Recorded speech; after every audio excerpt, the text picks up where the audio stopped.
These 5 players keep rising in ADP, but should you be buying them? I'm here to let you know right here on the Fast Draft channel.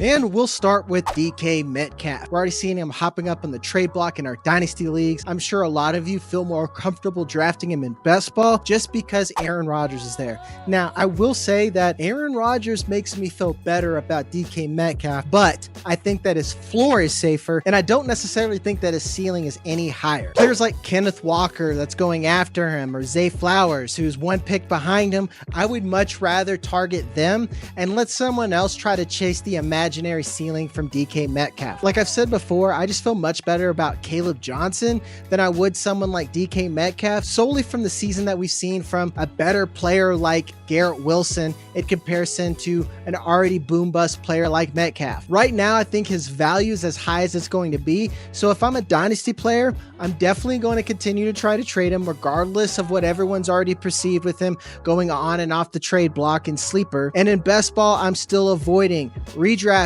I'm avoiding. He seems like he's only riskier now that Aaron Rodgers is in town. If he falls and I can get him as my wide receiver 4, depending on whatever my build is, maybe I'll take him there, but don't go out and overpay for him just because you think that Rodgers is all of a sudden going to save this entire offense. Next, it's Rashee Rice. More and more people are coming around to the fact that he's probably not going to miss any time from suspension, and he's already looking a lot better from his knee injury. The only question that stands is, does he still command the same amount of targets? I'm not sure that he is. Xavier Worthy really stepped up towards the tail end of last season as he figured out the offense. Now, I don't think he's going to be a wide receiver 1 for this team, but I do think that he's going to be effective and could eat into that workload. Moreover, I do think that Travis Kelce is still going to get some targets, even though he's not going to be the focal point that we've seen in the past. And lastly, Jalen Royals coming in matters. He's already done well in camp. He's already picked up the offense, and he has a similar game to Rashee Rice. He's going around 27 in redraft. I'm willing to make that bet at cost. I'd still rather have Garrett Wilson. I'd probably take Josh Allen at quarterback depending on where I'm drafting at just for that upside. Definitely taking him ahead of Terry McLaurin. There's a lot of upside to be had, and if you bought the dip, you're likely profiting, and all you want to do is just hold on to that value, because I doubt you're really going to get what you think you deserve for him, because I'm going to talk out the other side of my mouth and say that he probably isn't a buy unless someone is selling for a significantly cheap cost. Because like I said, I do think he can come in, and I do think he can play at, let's say, 90% to start, and then definitely 100% as the season progresses, but I don't see him dominating the target share as we can see the ball spread around, because the Chiefs have made a concerted effort to surround Patrick Mahomes with more weapons. So whereas I see that DK Metcalf is a buy or a sell, I think Rashee Rice is a firm hold, and you should keep drafting him at cost. If there's anyone fading him in Dynasty, go out and make a trade for him. The upside's there,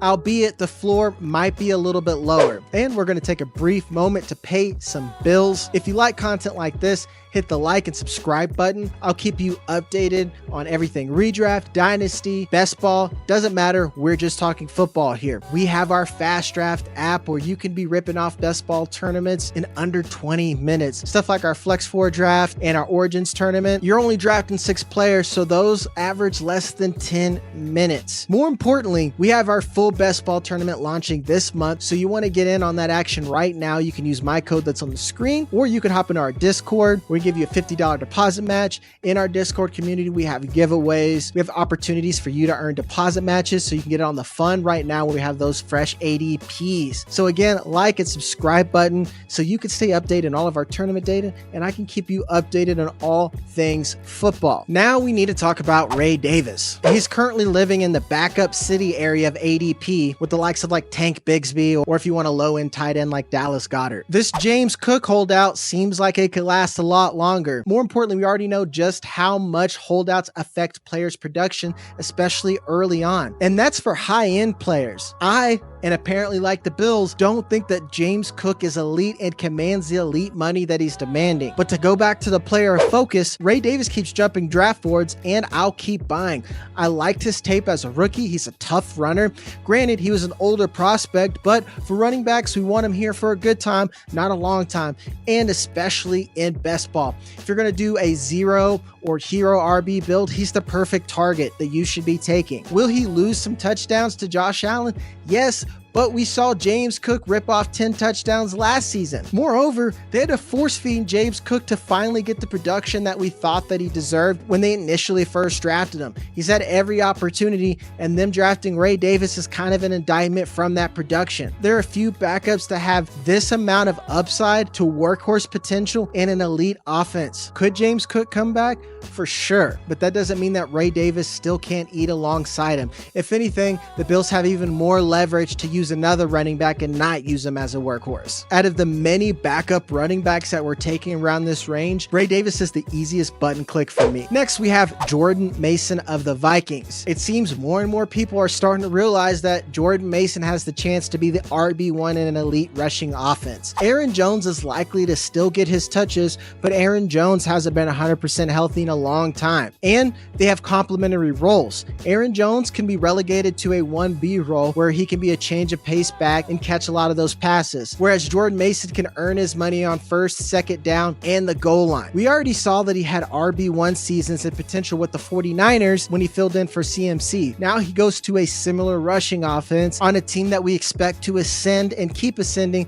as JJ McCarthy grows. He's about the 100th player taken in redraft right now, going around Jaden Higgins, Travis Kelce, and Josh Downs. There are a few people that you can draft this late that you could pencil in as an RB1 in a great offense. I don't know what we're doing. I'd be drafting him early and often before that ADP starts to catch up. Now, he won't get a lot of pass catches, but again, it's what he can do in a big play offense and the red zone opportunity. JJ McCarthy will likely get some rushes and he can scramble, but he's not exactly Josh Allen. So there won't be doing a lot of tush pushes with him at the goal line. So Jordan Mason should be able to get those high leverage touches. There's a clear discrepancy right now in fantasy, and this is included in Dynasty, and it's Jordan Mason. Click the button, sit out a trade in Dynasty, get him on your roster. Lastly, we'll finish with the player that I've talked about. It's Rashod Bateman. I don't know if you guys were taking the advice, but it seems that contract extension has translated directly to his ADP as he starts to creep up. I do think he's warranted. I do think that he's a buy. Lamar Jackson had an incredible season, and we've seen that passing volume tick up. I don't think it's out of the range of possibilities that get someone as your wide receiver 5 that could give you wide receiver 3 numbers. Now, we already know that the Ravens aren't exactly the prime example of passing volume,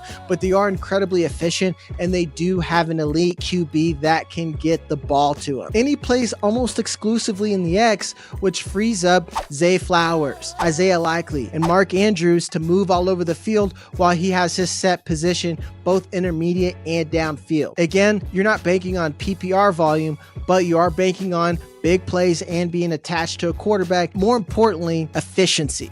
That's the name of the game when it comes to the Ravens. He's an easily stackable wide receiver that you can draft along with Lamar Jackson in multiple formats, or someone that you can draft as a naked depth piece a lot later, and you're not overpaying for the floor that you likely have in a low volume offense. I've said it before, and I'll say it again. Get Rashod Bateman on those rosters. And that's where I'll end the show. Thank you guys for watching. As always, hit the like and subscribe button for more content and more best ball news. I'm Jagger May. Love you. We'll see you on the next one. So I thought I needed.